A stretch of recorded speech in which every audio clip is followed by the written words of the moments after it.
Bon, bien, Madame Sherman, nous vous remercions d'avoir accepté notre sollicitation pour les webinaires du GT Transition écologique de la UGC. Et donc, pour ce premier webinaire, vous allez nous présenter l'association, enfin l'Alliance HQE GBC. Très bien, mais écoutez, merci beaucoup de cette invitation et bonjour à tous.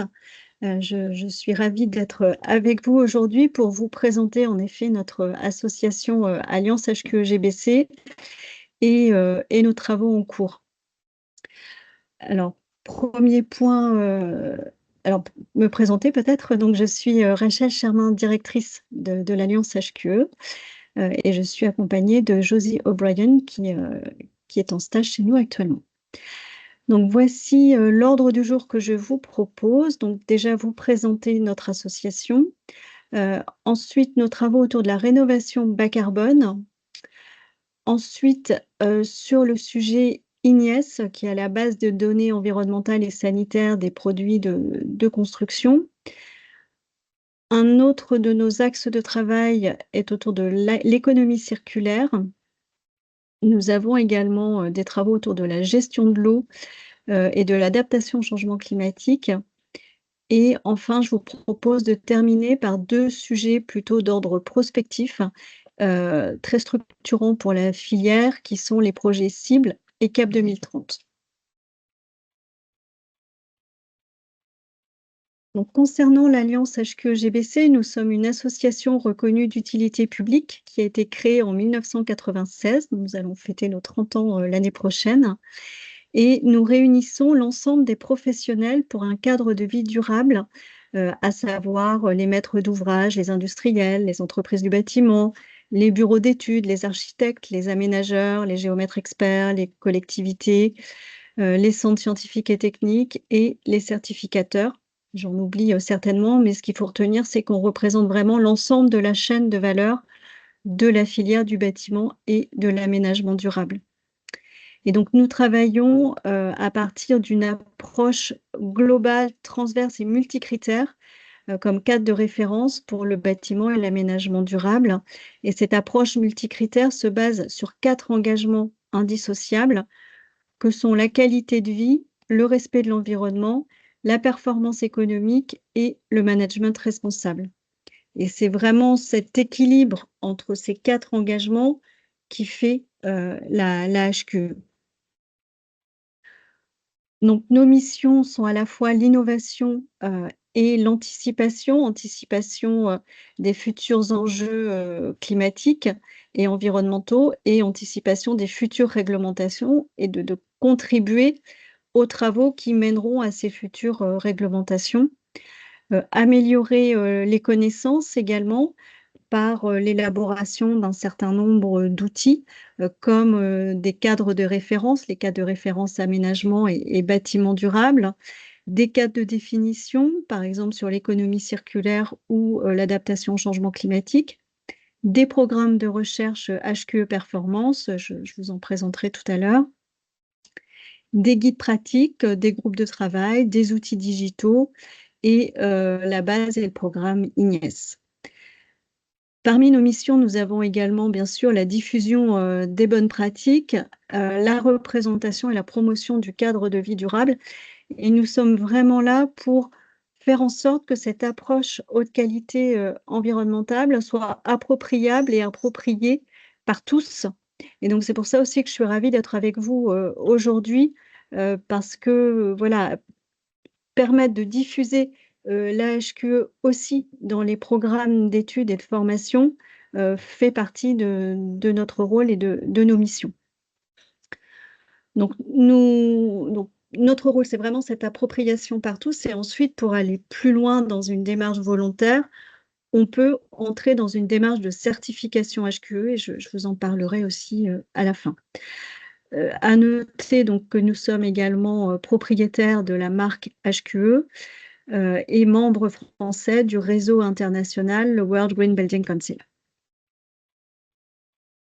Donc ici, je vous ai indiqué la liste de nos membres au 31 décembre 2024, donc je ne vais pas tous vous les citer, mais donc vous verrez, comme je vous disais tout à l'heure, que nous sommes vraiment sur une représentativité large des acteurs. Donc, un premier sujet autour de la rénovation bas carbone. Il est devenu bien sûr banal de dire que pour lutter contre les émissions de gaz à effet de serre et le réchauffement climatique, la priorité stratégique va à la rénovation. On sait que la construction neuve ne représente que 1% du parc immobilier et que 80% des bâtiments de 2050 sont déjà construits aujourd'hui. Et donc l'Alliance HQE-GBC a développé un programme de recherche, le programme Net Zéro Carbone Rénovation, avec le soutien financier de la Fondation Redefco, et ces travaux ont été menés par l'un de nos partenaires, Aya Environnement. Et c'est un programme d'innovation collaborative qui répond à la question: est-ce qu'une rénovation est toujours forcément bas carbone? Son but est de montrer les leviers d'optimisation pour la rénovation bas carbone. Et donc son objectif est de répondre à différents enjeux. Le premier enjeu étant: est-ce que la question du bâti existant, c'est le nouveau challenge après la RE 2020? Et le deuxième enjeu, la question de l'empreinte carbone des matériaux et des produits de construction et équipements liés à la rénovation, est encore un enjeu environnemental méconnu. Mais si l'on suit la trajectoire de la SNBC, l'empreinte carbone des matériaux de construction utilisés pour la rénovation dépasseront rapidement celle de la construction neuve. Et également, ce qu'il faut souligner, c'est qu'en termes de méthodologie, il existait plusieurs méthodes d'ACV en rénovation. Et donc, on a essayé de travailler aussi sur notre propre méthode. Donc, celle qui est utilisée dans ce programme de recherche, c'est celle du guide ACV Rénovation que l'Alliance a publié en 2018. Et tout comme pour l'ACV neuf, on a considéré les 4 contributeurs standards de l'ACV, qui sont les produits de construction et équipement, les consommations énergétiques, les consommations d'eau et le contributeur chantier. Mais si on doit retenir 2 points majeurs et différenciants par rapport à la méthode en neuf, on peut dire qu'en fait, le contributeur produit de construction et équipement est découpé en 3 catégories. Donc, les matériaux neufs, les matériaux conservés et les matériaux déposés. Pour les produits de construction et équipements déposés et conservés, on a une comptabilité de l'impact qui se fait à travers une méthode d'amortissement. C'est-à-dire que si le produit de construction ou l'équipement a vécu l'intégralité de sa durée de vie au moment de la rénovation, on estime qu'il est amorti. Si par contre, il n'a pas vécu l'ensemble de sa durée de vie au moment de la rénovation, il y a une durée de vie qu'on appelle résiduelle, et donc on considère un impact à prendre en compte dans notre calcul. Et enfin, la dernière différence avec l'ACV dans le neuf, c'est qu'il n'y a pas de formalisme dans la donnée d'entrée, et donc il faut compter sur l'adaptabilité du modélisateur pour combler les manquements en prenant par exemple des déclarations environnementales approchantes.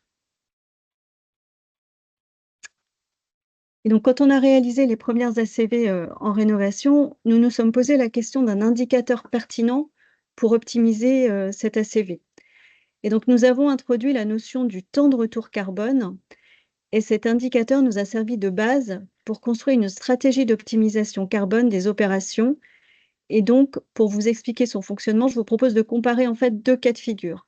Le premier cas de figure, c'est un cas de figure avant une rénovation ou sans réelle innovation, et un cas de figure après rénovation. Et donc les graphiques que vous voyez disposent de 2 variables, le temps en abscisse et les émissions de gaz à effet de serre en cumulé. Dans le scénario avant rénovation, les PCE conservés sont donc non amortis, c'est-à-dire avec une durée de vie résiduelle. Ils disposent d'une dette carbone, ce que vous pouvez apercevoir en noir sur le graphique. Dans certains cas, cette dette carbone peut être nulle si tous les PCE ont été amortis. Et enfin, en gris clair, vous avez la ventilation annuelle des émissions de carbone liées aux consommations énergétiques en cumulé qui s'opère jusqu'à 50 ans, ce qui est la période de référence de l'ACV.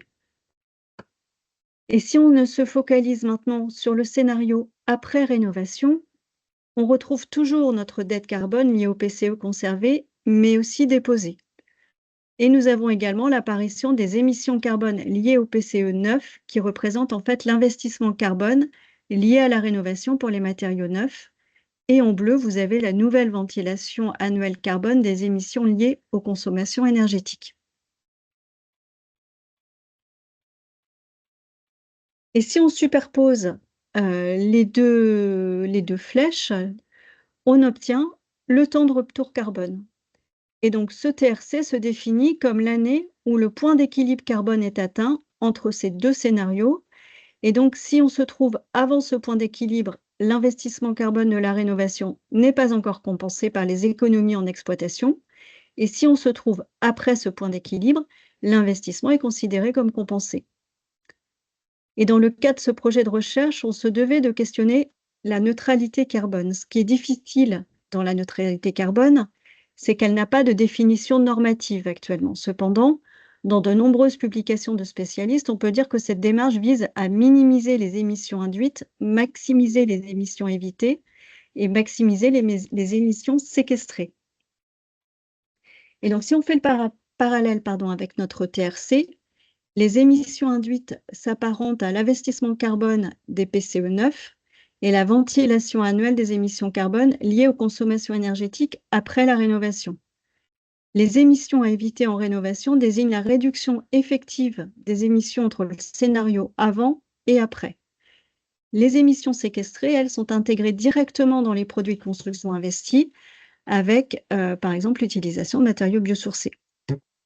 C'est pourquoi, en fait, la démarche de neutralité carbone appliquée à notre projet NZC consiste en priorité à réduire le plus possible cet indicateur qu'est le temps de retour carbone.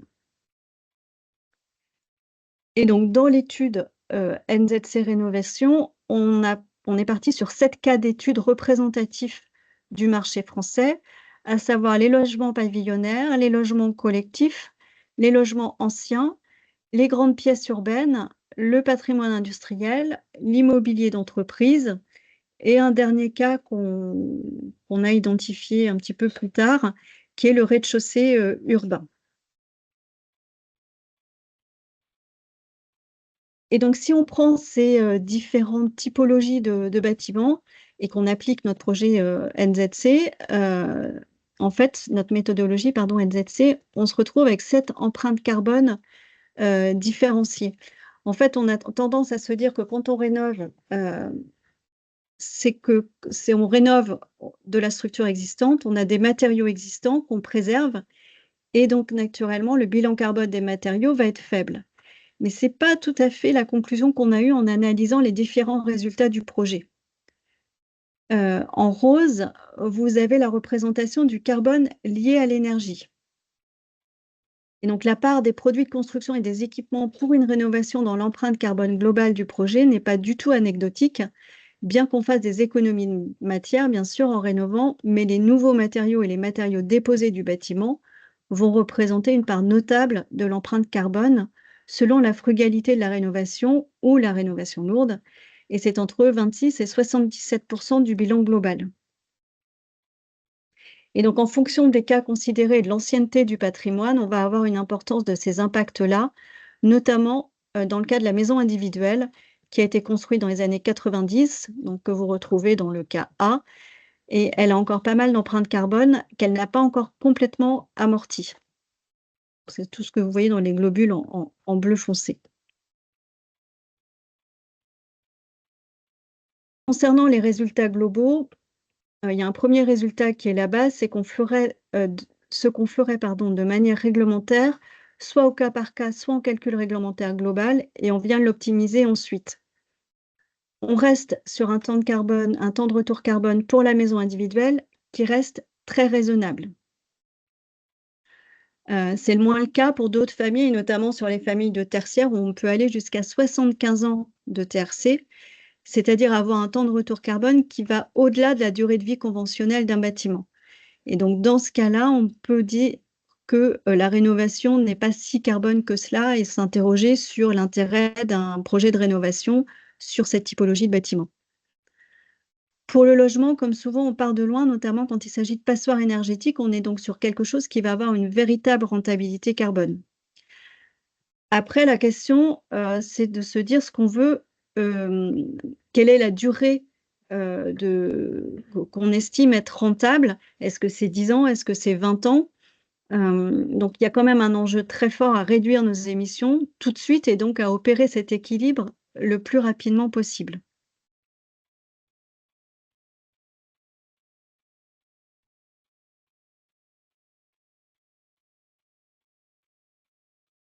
Et donc, on a également identifié 5 leviers d'action concrètes qui permettent à la fois de réduire les gaz à émissions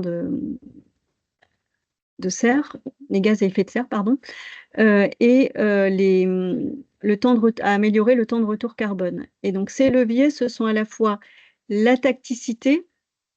Donc en fait, on fait un diagnostic précis, de l'existant, de son enveloppe, de sa structure, de son usage et on cible les actions de rénovation en visant le meilleur rapport effort-gain, en préservant l'existant.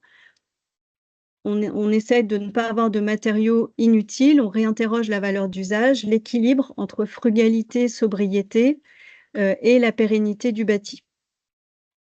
Le deuxième levier, c'est la circularité, donc le réemploi des matériaux déposés in situ, le recyclage in situ, le réemploi sur une plateforme spécialisée, la déconstruction sélective, la récupération des ressources.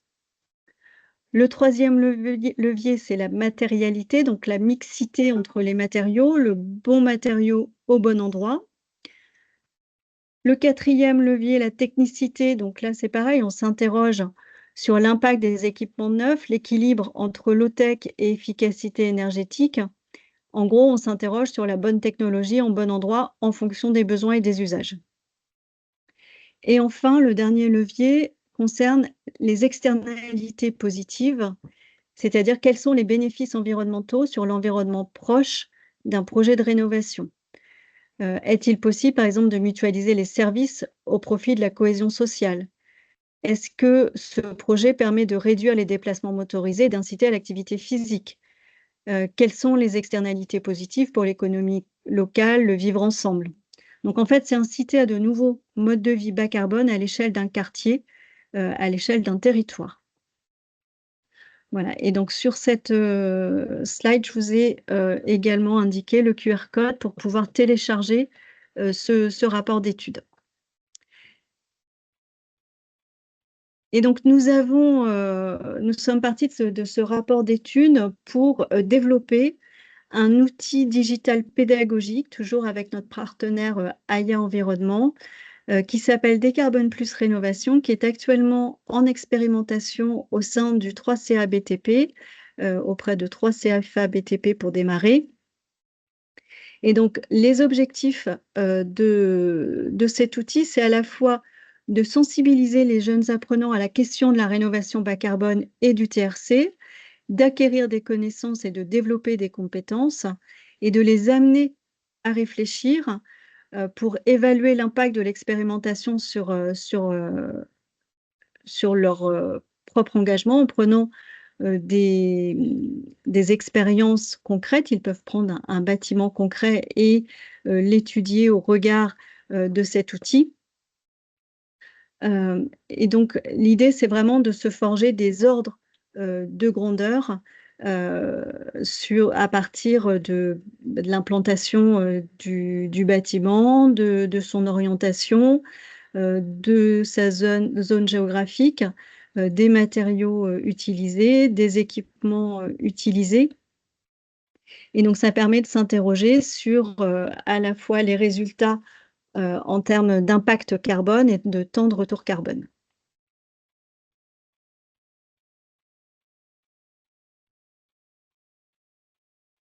L'autre sujet que je vous proposais d'évoquer, donc c'est le sujet de INIES, qui est la base des données, environnementales et sanitaires pour les produits de construction et les équipements,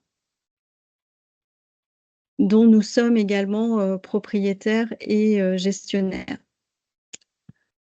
Donc vous voyez ici, la croissance, assez exponentielle, des données, environnementales que vous retrouvez, dans la base INIES.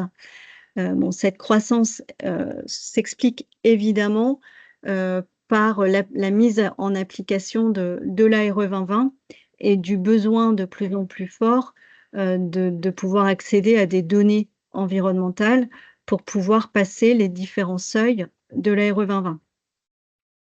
Au 25 juin, on comptabilise plus de 6300 déclarations dans la base INIES, ce qui en fait la principale base en Europe, voire dans le monde.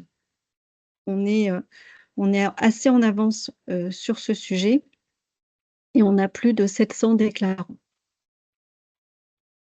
Alors INIES, c'est à la fois, et c'est un petit peu complexe, une base et un programme. Donc ce qu'il faut comprendre, c'est que la base INIES fournit les données environnementales et sanitaires, donc qu'il s'agisse des FDES pour les produits de construction ou les PEP pour les équipements. Ces données sont gratuites et accessibles à tous depuis le site INIES. Elles sont déposées par les déclarants, que ce soit des industriels ou des organisations professionnelles. Donc, les FDES sont gérés par le programme INIES et les PEP, elles, sont gérées, ou eux plutôt, pardon, sont gérés par le programme PEP Éco-Passeport. Les PEP, comme les FDES, sont vérifiés par des vérificateurs qui sont une tierce partie indépendante habilitée par les programmes. Et c'est vraiment le point important et névralgique de tout ce système pour assurer la qualité des données qui sont versées ensuite dans la base INIES. Donc, il existe différents types de données, qu'il s'agisse des déclarations environnementales de produits, je dirais des déclarations individuelles, donc par les fabricants, des déclarations environnementales par défaut qui sont fournies par l'État lorsqu'il n'y a pas suffisamment de déclarations individuelles, ou des données environnementales conventionnelles pour l'ARE 2020, qui s'appuie à la fois sur des données par défaut et des données de service, donc qui concernent plutôt le transport, le chantier ou la gestion de fin de vie.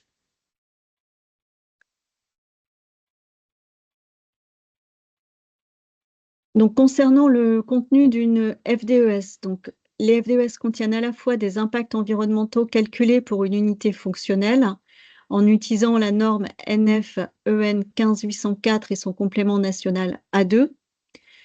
Elles contiennent aussi les impacts qui sont présentés par étapes ou modules du cycle de vie, donc A1, A3 pour la production des produits de construction, un 4, A5 pour la phase de construction, donc la mise en œuvre, les phases B1, B7 pour la phase d'utilisation, donc la vie en œuvre du bâtiment, les phases C1, C4 pour la fin de vie, et la phase D pour les bénéfices et charges au-delà du cycle de vie.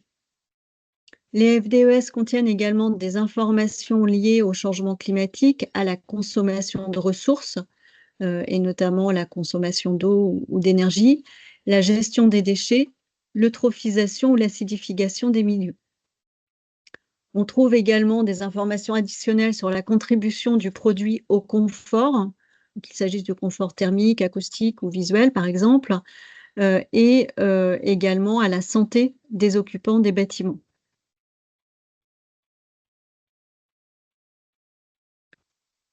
Donc cette slide, simplement pour revenir sur la qualité des données, comment on assure cette qualité des données. Donc je vous ai parlé de la vérification par tierce partie indépendante. Nous avons également un robot de contrôle qui vérifie de manière automatique les données. Et également, on mène des actions de contrôle approfondi sur une part de ces données tous les ans. Et également, les utilisateurs ou d'autres fabricants concurrents peuvent nous remonter également des présomptions d'anomalies qu'on va évidemment analyser, et soit on demande au déclarant de corriger sa déclaration environnementale s'il y a des erreurs, ou alors on valide la déclaration si on estime qu'elle est correcte. Donc, les utilisateurs de la base INIES sont essentiellement des éditeurs de logiciels ACV, des bureaux d'études, des maîtres d'ouvrage, des entreprises du bâtiment, des distributeurs, mais on propose également des licences académiques pour des projets de recherche ou d'enseignement. Donc, nous pourrons en reparler si vous êtes intéressés. Et on a de plus en plus d'utilisateurs, évidemment, de la base Ignes, donc qui demandent un accès, en fait, au web service via un abonnement pour avoir accès à des données dans un format qui est plus facilement exploitable que les fichiers PDF que vous trouvez sur la base en accès public. Et pour accompagner le développement de déclarations environnementales, nous menons des actions auprès des collectifs d'industriels avec le soutien de l'ADEME pour leur permettre de développer, de réaliser des déclarations collectives. Et donc, nous en sommes à notre 4e appel qui a démarré là en 2025. Et je crois qu'au total, nous sommes à une trentaine de déclarations collectives qui ont pu être réalisées grâce à ce programme.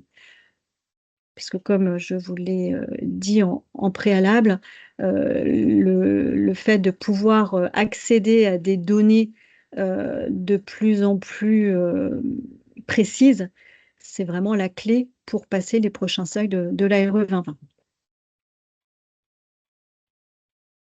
Un autre sujet sur lequel nous sommes très impliqués, c'est le sujet de l'économie circulaire.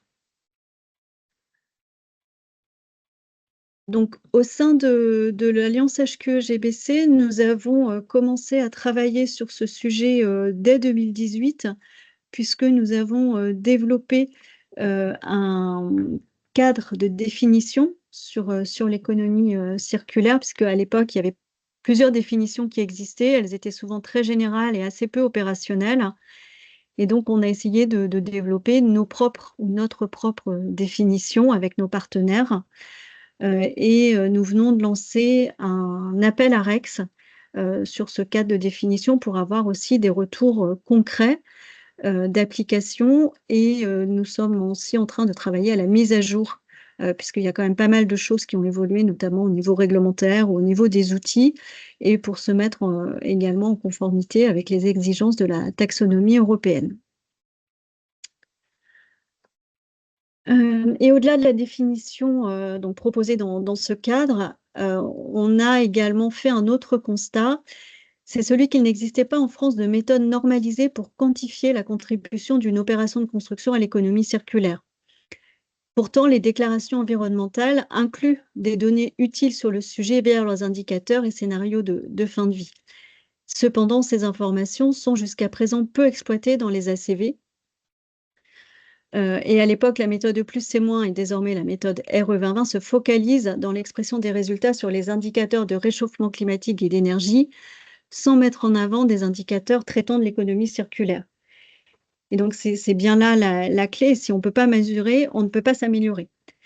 Et donc, dès 2019, l'Alliance est allée plus loin avec un projet de proposition de méthode pour évaluer la contribution des bâtiments à l'économie circulaire au travers d'indicateurs de circularité.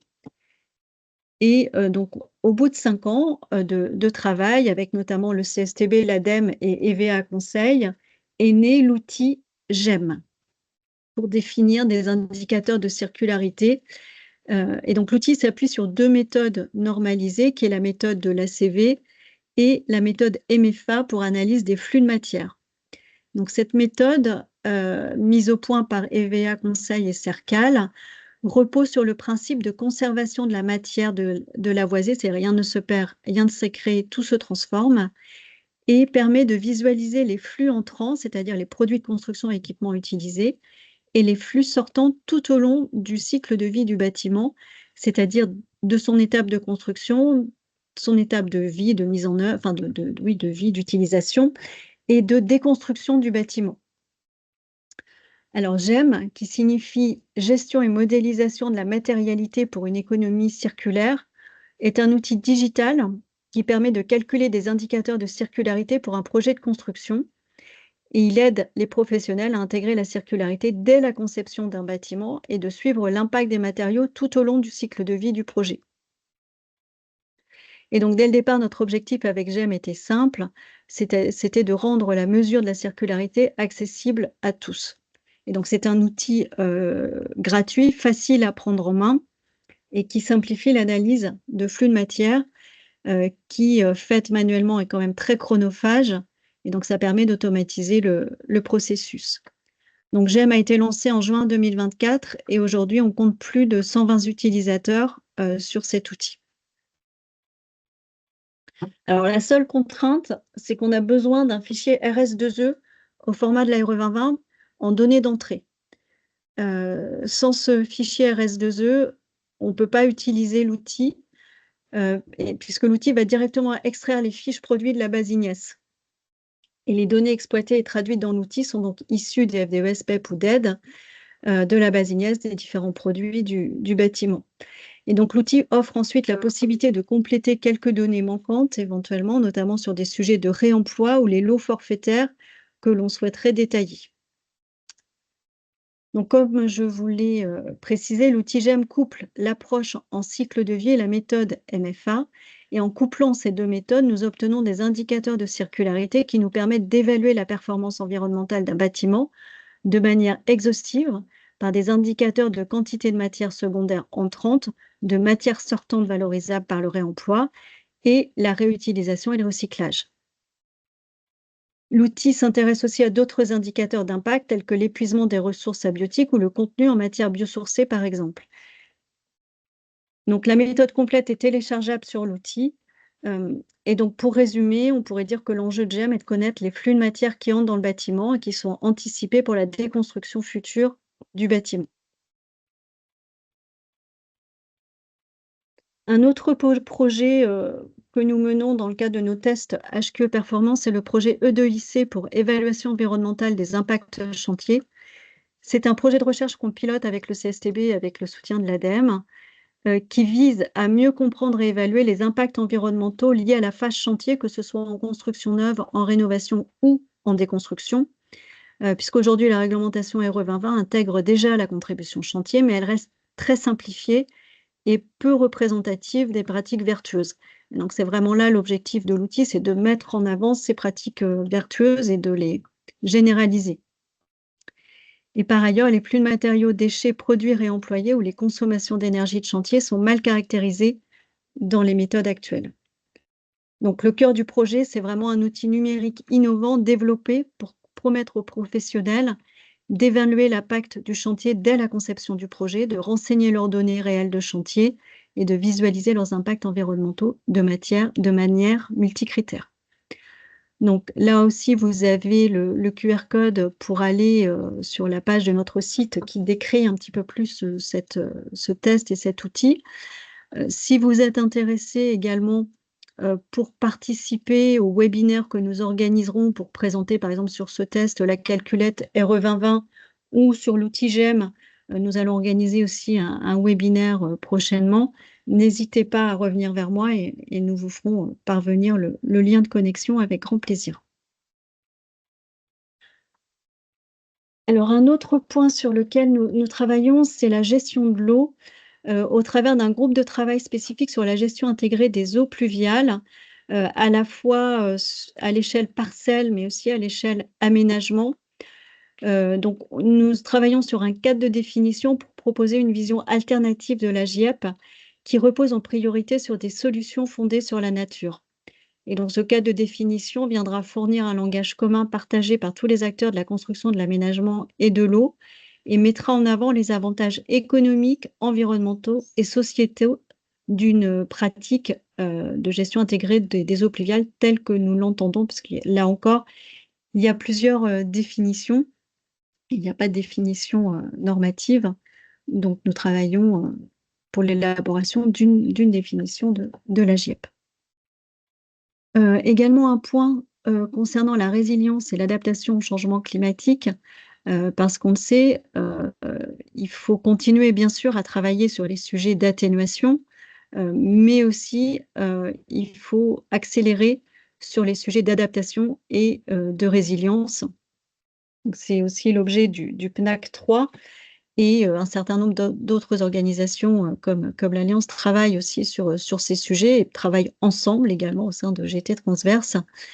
Et donc l'Alliance a développé là aussi un cadre de définition de la résilience et de l'adaptation au changement climatique pour le cadre bâti qui s'applique à différentes échelles du bâtiment, à l'aménagement, aux infrastructures et pour toute typologie d'opérations, des opérations neuves, de rénovation et même pour l'existant et l'exploitation. Il propose une vision structurante afin d'accompagner les acteurs et leur faciliter la mise en œuvre opérationnelle dans les secteurs de la construction et de l'aménagement. Et donc, il propose 15 leviers d'action qui sont réunis dans 5 grands domaines qui sont les usages et comportements, les conditions de santé et de confort, le site et terrain, les formes urbaines, structures et travaux, la planification, les réseaux, les services et les infrastructures. Donc là encore, vous avez le QR code pour pouvoir aller télécharger ce cadre de définition. Et on est en train de travailler également sur le recueil et la valorisation de retours d'expérience d'application de ce cadre de définition. Sur le sujet de l'adaptation, dans les autres travaux, on va travailler aussi avec la MRN, la mission des risques naturels, pour travailler sur des fiches thématiques de bonnes pratiques sur l'articulation entre rénovation énergétique et risques naturels pour une meilleure atténuation et adaptation au changement climatique. Et je voudrais terminer sur donc 2 projets structurants pour la filière à moyen terme dans lesquels nous sommes engagés. Le premier, c'est le projet cible qu'on mène avec le CSTB et Finergie et avec le soutien de la DHUP et de l'ADEME et qui vise à élaborer un moteur, le futur moteur national d'éco-conception du bâtiment pour tout type de bâti, en neuf comme en rénovation, qui tient compte des évolutions réglementaires et normatives, mais qui va aussi au-delà, puisque ce sera un moteur qui sera open source, donc qui permettra aussi aux acteurs d'aller le compléter. Et donc, nous avons élaboré pendant les 2 premières années de ce projet le cahier des charges, puis le cahier des prescriptions, en co-construction avec l'ensemble des acteurs qui ont souhaité contribuer à ce projet. Et donc là, on entre dans la phase vraiment opérationnelle d'élaboration du moteur en tant que tel, donc qui va commencer d'ici la fin de l'année. Et l'autre projet, c'est le projet CAP 2030, donc qui est un projet que nous menons également avec le CSTB et Finergie, aussi avec le collectif des démarches quartier bâtiment durable, avec le soutien toujours de l'ADEME et de la DHUP et du plan bâtiment durable. Et donc c'est un projet qui a démarré fin 2023, si je ne dis pas de bêtises, et qui vise en fait à aller au-delà de l'ARE 2020 et de l'énergie et du carbone, en allant explorer des nouvelles thématiques comme la qualité des environnements intérieurs, la gestion durable de l'eau, l'économie circulaire, la biodiversité, l'adaptation au changement climatique ou encore le low-tech, dans un cadre purement volontaire, avec tous les acteurs qui le souhaitent. Donc la première année, on a eu plus de 1000 acteurs qui ont travaillé avec nous au sein des différents GT, puisque chaque thématique égale un GT. Et donc, on a publié les travaux de la phase 1, GT par GT, fin 2024. Et donc, vous pouvez les retrouver sur le site du plan bâtiment durable. Là encore, sur la gauche en bas, vous voyez le lien pour aller télécharger ces différents livrables. Donc, ces travaux ont mené en fonction des GT, soit à un état de l'art de ce qui existe sur la thématique en fonction de sa maturité, ou alors, si la thématique est déjà un peu mature, d'aller construire 1 ou 2 indicateurs qui sont maintenant en phase de test. Par exemple, l'outil GEM dont je vous ai parlé tout à l'heure est un des indicateurs qui a été travaillé aussi au sein du GT qui est dédié à l'économie circulaire. Donc là, nous sommes en finalisation de l'année 2. Les livrables devraient être publiés après l'été, en fonction aussi du calendrier de l'ARE 2020 pour que ça ne se télescope pas. Donc on a gardé les 9 thématiques et on a avancé. Donc soit si on était sur un état de l'art en première année, ben donc l'objet de la deuxième année est plutôt d'aller prioriser les indicateurs pour n'en garder qu'1, 2 maximum. ou alors de poursuivre les travaux qui ont été menés en année 1 et aller développer des nouveaux indicateurs sur des nouvelles thématiques de travail, toujours en lien avec la thématique principale. Et donc, l'idée de tout ça, c'est au final d'aller construire un cadre commun de référence qui viendra s'appuyer sur les travaux des années 1 et 2 de ces 9 GT, en s'assurant de leur cohérence les uns avec les autres, qui viendra s'appliquer à toutes les typologies de bâtiments sur l'ensemble du territoire. Et ce cadre commun de référence veillera également à son convergence avec les cadres réglementaires et normatifs nationaux et européens, et fera l'objet d'une expérimentation à partir de 2026 très certainement, par les maîtres d'ouvrage volontaires à travers les certifications, labels et démarches bâtiments durables qui sont portés par les associations. Et donc les retours d'expérience viendront alimenter le futur observatoire CAP 2030 et permettront d'enrichir et d'ajuster le cadre commun de référence et de faire progresser l'ensemble de la filière. Et pour terminer, je vous ai ajouté une slide sur la certification HQE, parce que comme je vous l'expliquais, on peut aller plus loin que tout ce que je vous ai présenté, aller dans une démarche volontaire de certification pour garantir la valeur verte de votre actif.